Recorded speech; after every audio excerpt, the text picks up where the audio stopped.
Bunda? Baiklah, kalau masih semangat kita masih ada nih next sesi pertanyaan. Ada yang mau bertanya? Assalamualaikum warahmatullahi wabarakatuh. Waalaikumsalam warahmatullahi wabarakatuh. Ustadz, perkenalkan nama saya Nia Gustiana, saya dari Banda Aceh. Saya datang ke sini bukan karena saya kuat lagi Ustadz, tapi karena saya sudah terlalu lelah untuk menangis sendirian. 6 tahun saya sudah menjadi single parent dari pernikahan pertama saya Ustadz. Dan saya mempunyai anak perempuan. Dan anak perempuan saya itu tidak pernah merasakan kasih sayang seorang ayah. Maka dari itu, hadirlah suami kedua saya Ustadz.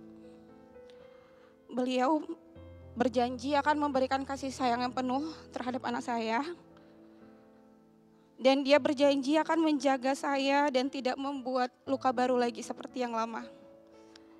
Case-nya yang mantan suami saya yang pertama itu karena berselingkuh Ustadz.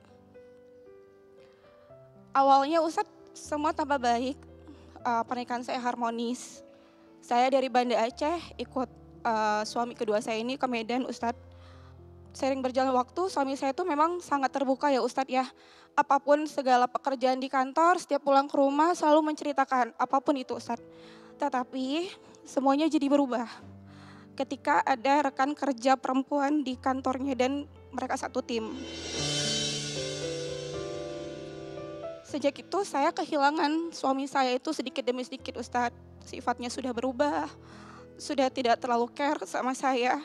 Yang biasanya sering ngantar saya bekerja karena saya profesinya sebagai MUA, saya makeup, jadi saya kalau bekerja itu selalu di jam 2 malam Ustadz. Puncaknya itu Ustadz, suami saya itu tidak pulang ke rumah, tidak pernah menyentuh saya lagi Ustadz. Anak saya juga diabaikan dan lebih sedihnya lagi ternyata dia inap di kos perempuan tersebut Ustadz.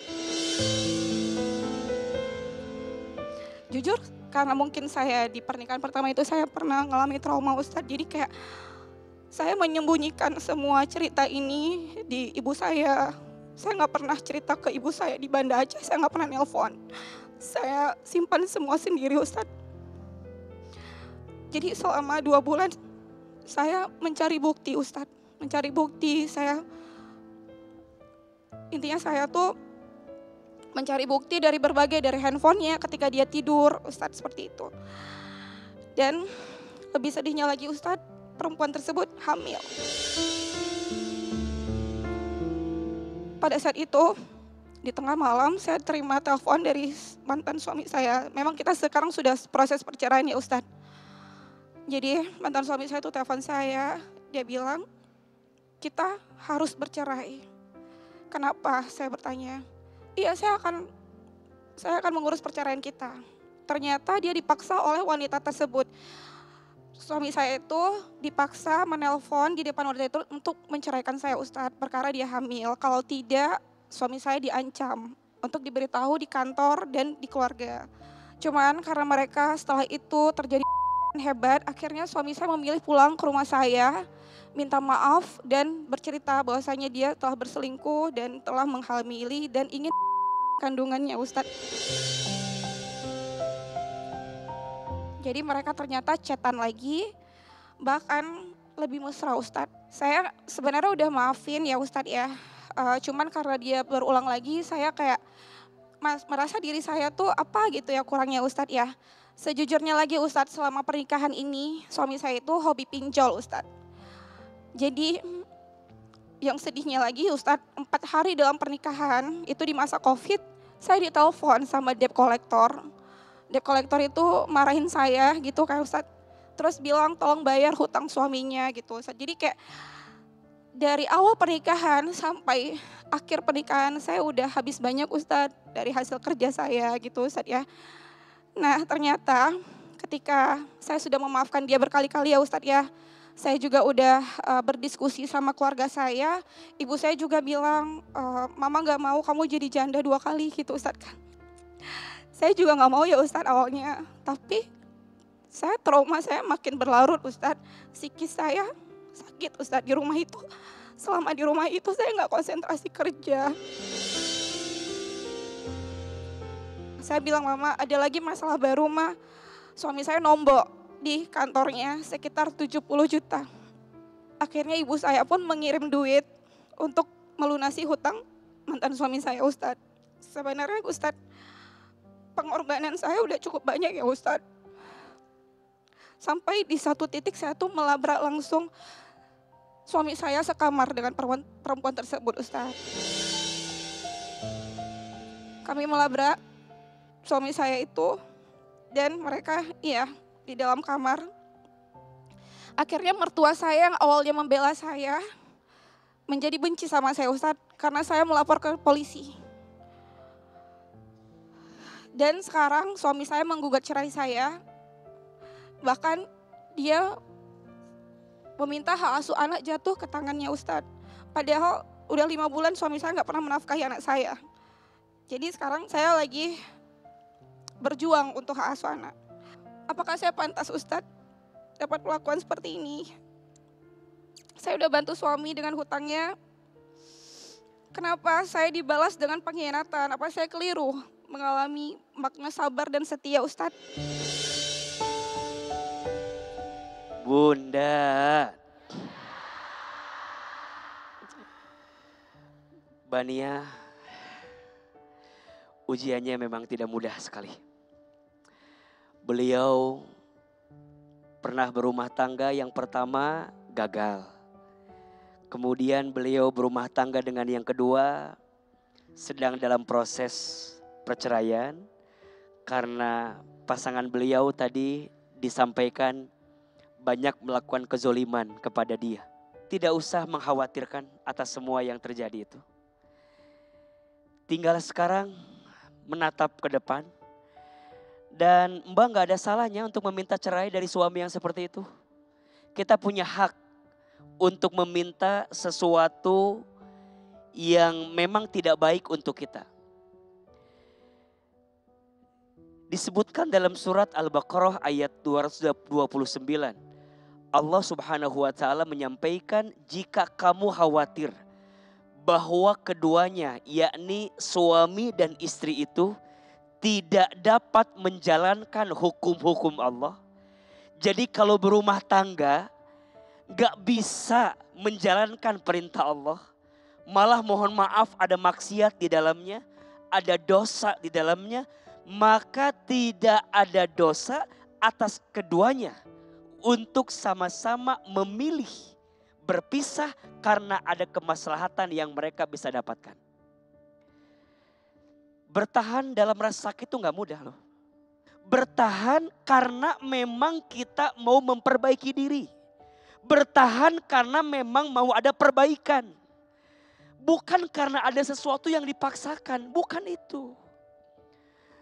Dan ingat, istri harus bahagia. Ibu harus bahagia. Karena anak tidak mungkin bahagia kalau ibunya tidak bahagia. Maka kenapa Allah menutup pintu yang haram? Karena sekali dibuka akan dibuka yang lainnya. Maka di Quran, kenapa ayat Qurannya la taqrabuz zina, jangan mendekati zina. Mendekatinya saja jangan, apalagi melakukannya. Kenapa kalimatnya jangan mendekati, langsung ditutup? Karena perzinahan itu gak datang tiba-tiba, tapi ada prosesnya. Betul gak? Makanya jangan dibuka sekali. Suami juga sama. Jaga istrimu agar tidak kemudian mengantarkan fitnah terhadap istrimu. Ini kadang-kadang mohon maaf, suami juga gak punya muruah, gak punya marwah, gak punya kemuliaan. Istri begitu dibiarkan, dari awal tutup semua pintu yang akan mengantarkan fitnah pada yang tidak baik. Betul tidak? Kan istri mah gimana suami dong, betul gak? Tapi Aa sering bilang sama Bunda, kesalahan itu tidak terjadi begitu saja. Rumah tangga itu ruang untuk saling mengintrospeksi diri masing-masing. Karena kalau dia serius sama kita berjuang, Dan dia serius. Dan kalau dia mau benar-benar serius, bagaimana mungkin dia bisa bahagia di atas tangisan orang lain?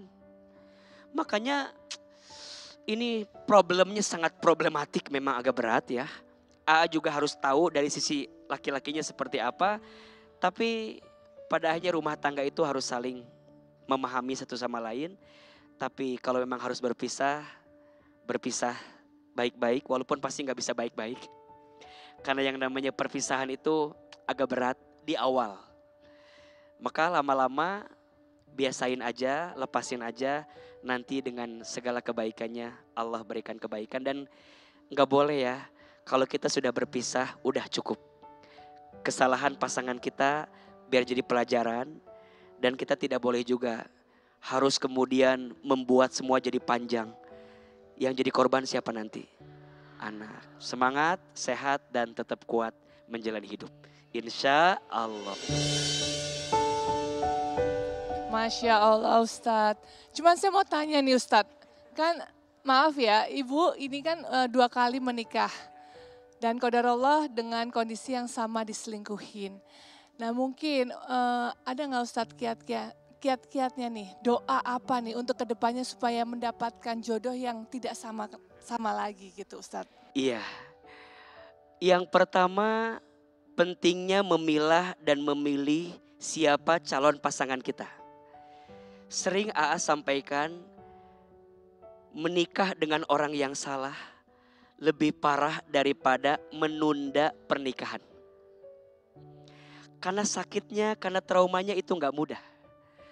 Maka jangan pernah mudah memberi hati kepada orang yang belum tentu mencintai kita setulus hati. Lihat latar belakangnya, lihat karakternya, dan izin ya untuk semua perempuan, jangan mudah terbuai dengan sesuatu yang nampak baik sebelum engkau menikah. Tapi belajar lebih dalam, terutama urusan agama. Karena seseorang yang paham agama harusnya tidak mudah menyakiti seseorang. Karena ketika dia menyakiti seseorang berarti dia menyakiti Allah Subhanahu wa taala.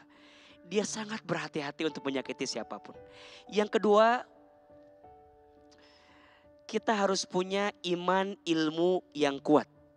Banyak rumah tangga yang tidak menemukan kebahagiaan bukan karena kurangnya cinta, tapi karena kurangnya ilmu di rumah tangga itu.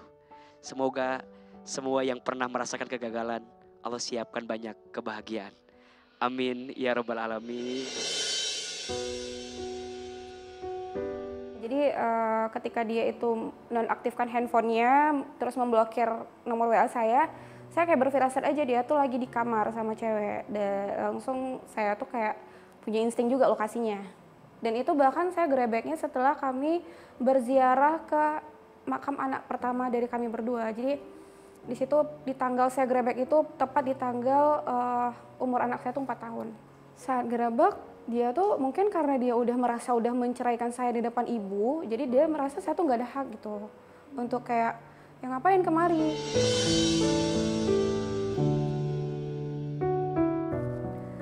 Satu sisi sebenarnya aku tuh kayak nyesal ya, kayak menyesal, pasti ada penyesalan kenapa sih harus nikah lagi gitu. Cuman satu sisi kenapa aku menikah, aku pengen anakku tuh ngerasain gimana sosok ayah yang dia nggak dapat dari mantan suami pertama gitu kan. Rasa lega sih Kak, jauh lebih terbuka sih pikiran saya. Cuman memang saya memang lagi belajar ikhlas. Ikhlas itu yang memang kayaknya dari kemarin itu kayak belum dapat. Tapi ya mudah-mudahan setelah kajian ini lebih ikhlas lagi Kak.